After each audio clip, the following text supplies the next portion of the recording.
E a Motorola trocou um Snapdragon por um Dimensity 8020. Será que ela fez certo? A gente vai descobrir o desempenho agora.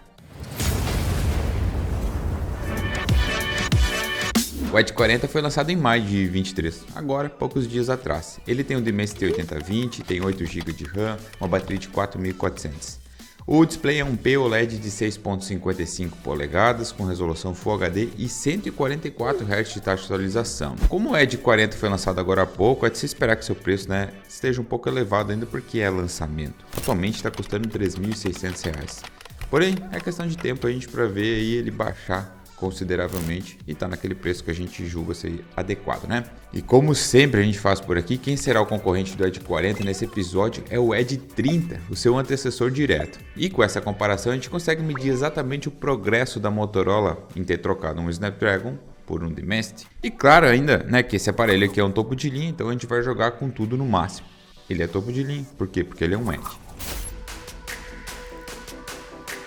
E a gente inicia aqui os testes com o Asphalt 9 porque foi jogado também no Edge 30. Com os gráficos sempre maximizados, esse game aqui dá trabalho para rodar, hein? O Edge 40 pontuou uma média de 60 frames com 100% de estabilidade, marcando autonomia de meia boca aí de 5 horas. Meia boca é boa, né? O Edge 30 também gabaritou o desempenho no Asphalt 9, marcando 60 frames de média com 100% de estabilidade. Porém, aí sim, uma autonomia michuruca de 1 hora e 40. Selo roda liso para os dois aparelhos testados.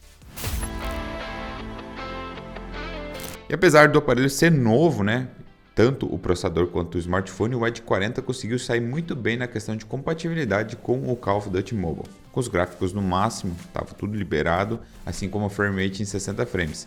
Inclusive, o Edge 40 conseguiu maximizar sua performance e atingiu 60 frames cravadinhos no COD. A estabilidade não foi perfeita, mas bateu em 99%. Por fim, a autonomia da bateria ficou em 4 horas e 15. O Edge 30 ficou pela mesma zona de desempenho, marcando 60 frames com 100% de estabilidade e uma autonomia de 3 horas. Selo roda liso para os dois.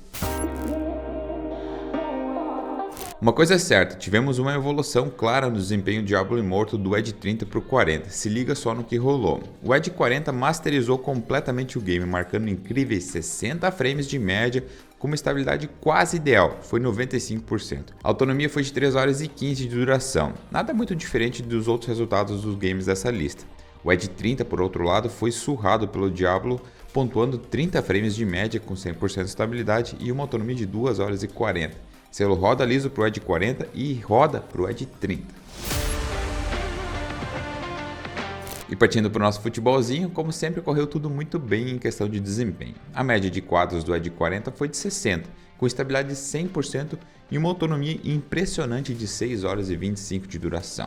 Infelizmente o Edge 30 não chegou a ser testado nesse game, porque a gente não jogava na época, tá? Selo roda liso para o Edge 40. E se for para definir a performance do Edge 40 no Fortnite em uma palavra, eu usaria potencial. Esse aparelho aqui rodou muito bem o game, sem nenhum engasgo praticamente. O que acontece é que o processador não está habilitado para desempenhar taxas de quadros mais altas do que 30 no jogo. Então nada adianta esse poder de fogo todo, não é mesmo? O que nos resta é aguardar uma futura atualização, seja do Fortnite, seja da Motorola ou talvez da MediaTek.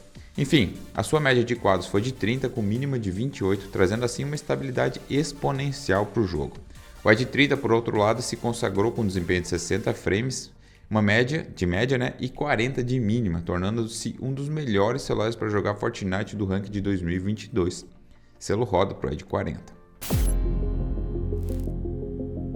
E diferente dos celulares da Poco, da Xiaomi, os da Motorola não têm tanta compatibilidade assim com o nosso queridinho Fogo Livre.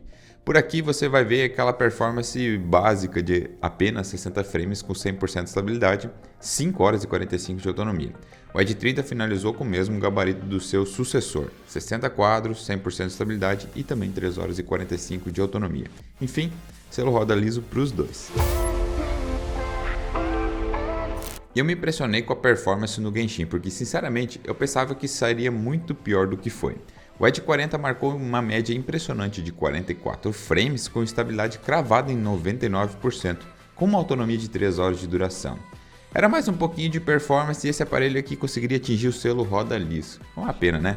O Edge 30 se saiu um pouquinho pior, ele marcou 41 quadros de média com 98% de estabilidade e uma autonomia de 3 horas e 40. Selo roda para os dois aparelhos.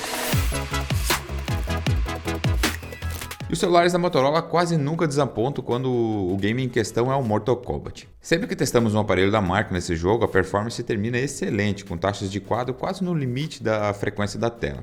O Edge 40 marcou uma média de 120 frames com 98% de estabilidade e uma autonomia de 3 horas e 15. O Edge 30 também se manteve lá no topo, porém perdeu um pouquinho para o concorrente. Ele marcou uma média de 118 com 99%, mas uma autonomia de 1 hora e 55. Selo roda competitivo para os dois aparelhos, mas quem levou a melhor foi o Edge 40.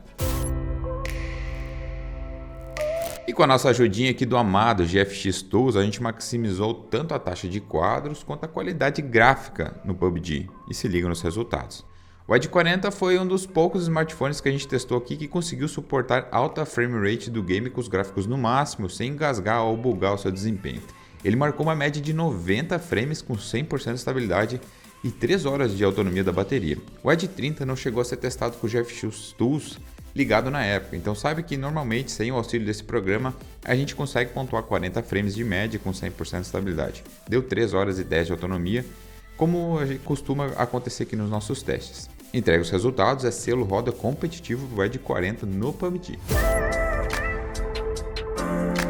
E para finalizar o nosso teste, a gente tem Tower of Fantasy, que sempre dá assim resultados inusitados, até mesmo nos aparelhos mais poderosos.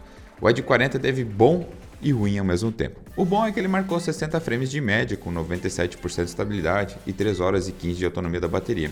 O ruim é que ele não possibilitou uma taxa de quadros de 90, que geralmente tem acontecido com os smartphones mais topo de linha. Selo roda liso para o Motorola Edge 40 em Tower of Fantasy. A gente jogou 1 hora de Call of Duty Mobile para saber quanto de bateria é perdida nesse período, assim como a temperatura do aparelho. E depois dessa hora, o Edge 40 aqueceu 12 graus na sua superfície e perdeu 21% de carga. O mais preocupante aqui não é a temperatura, afinal o aparelho aqueceu de acordo com o esperado para um celular desse nível aqui. O maior problema que eu vejo nessa etapa foi a quantidade alta de carga perdida durante 1 hora de jogatina. E normalmente os outros aparelhos que a gente testa por aqui perdem em torno de 12 a 15% da bateria. Então, uma perda tão alta quanto essa do Edge 40 certamente é preocupante. Infelizmente, esse é o preço que se paga quando a gente tem um smartphone fino com uma bateria com quantidade menor de mAh. Olha, não existe nenhuma reclamação além do esperado do Edge 40. Esse celular aqui é bem construído. Ele é leve, possui um grip muito bom na hora de segurar ele para jogar, se você não utilizar capinhas, é claro. E a tela dele é confortável aos olhos. O desempenho dele não é nenhuma maravilha, porém é otimamente aceitável se você considera um smartphone com um pacote completo, não apenas no seu poder de fogo para jogos. O que deixou a desejar mesmo foi a compatibilidade com alguns games, mais especificamente falando de Fortnite e Tower of Fantasy. Nada que é crucial aqui, né? Um segundo e último problema que a gente analisou foi a autonomia da bateria, que ficou abaixo da média no Edge 40. Em games mais pesados, como Genshin e Diablo, ele se proporcionou pouquíssimas horas de jogatina, podendo aí consumir de 0 a 100 em pouco tempo, o que é péssimo para pessoas que ficam jogando aí por mais tempo. Feita a análise, ele vai receber um selo roda competitivo e ocupando o 8º lugar no nosso ranking dos celulares de topo de linha atualmente. Tem um link aí na descrição para você conferir o ranking completinho, tá bem? Edge 40 foi super bem, passando do Edge 30 em vários jogos. Show de bola, Motorola. Acho que valeu a pena ter trocado o 8020 aí nesse smartphone, tá bem? Grande abraço, até o próximo vídeo.